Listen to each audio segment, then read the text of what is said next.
I think, though, for me, there are two roles that marketing has to play. The first is, it's got a role in selecting the right opportunities. See, if it's going to cost you 100,000 or more to go after a piece of business, you cannot afford to let salespeople make the decision of which piece of business you go for. Because salespeople will tell you any big piece of business we should go for. You know?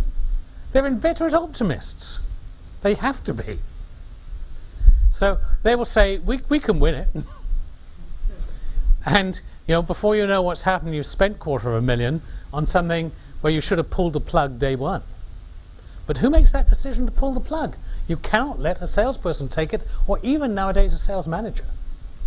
It's becoming an organizational decision. A lot of major consultative sale companies make more money by what they avoid than by what they go after. By early pulling the plug.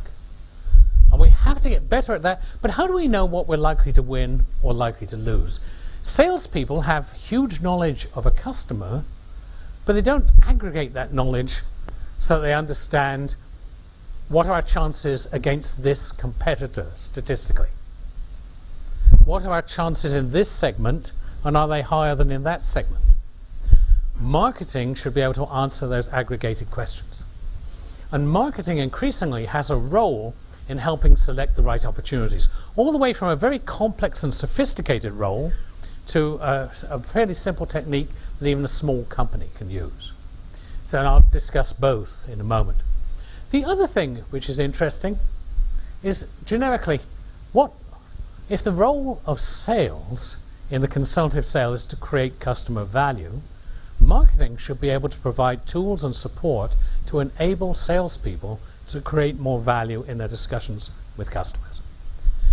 I'll talk about both of those things. So in selecting the right opportunities, what we've said is salespeople can't do it. It's a very expensive thing. You get nothing at all as a consolation prize when you don't cut it. So we have to have a better way of doing it. Now, in some sophisticated corporations, they have opportunity funnels where they put opportunities all the way from which segment they're going to go after, which marketing decides, down and down and down and down and more granularly until they have a confirmed lead, and it's very tactical, and sales is in charge. That would be the kind of funnel that an IBM or a GE or most large sophisticated corporations are using in the consultative sale. But that's fine.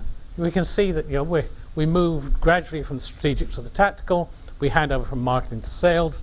Marketing's ego isn't bruised and they're using their skills, but we're getting better decisions at the end. That's fine. But that's overkill for most smaller organizations. If you could afford to put that together, you better use that activity to manage 20 other things that are going wrong rather than just look at this.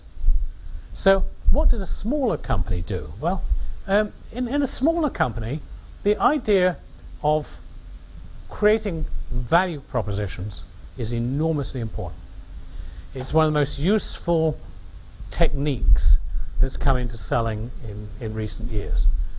Now, it's also one of the most misunderstood things.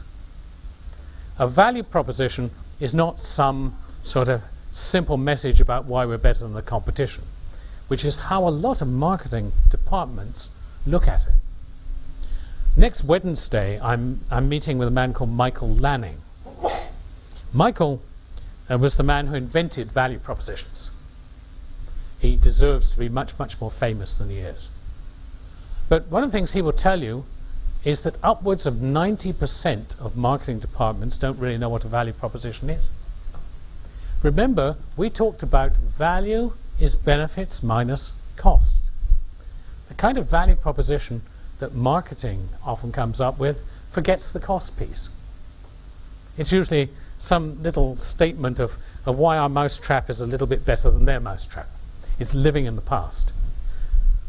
No, what a value proposition should give you is it should give you the best estimate of whether you'll win this business. So we can't afford to pursue all these three opportunities. Which of the three should we pursue? Which one do we have the most compelling value proposition? You know? Where the benefits we provide are in excess of the cost. And the cost isn't just money. The cost is risk. The cost is hassle and effort and internal politics. Yet, if marketing is working in a very customized way with selling, putting these together jointly, you can quite revolutionize how you focus your activity. And for a lot of smaller organizations, this is one of the great ways in which sales and marketing can work together in selecting the right opportunities.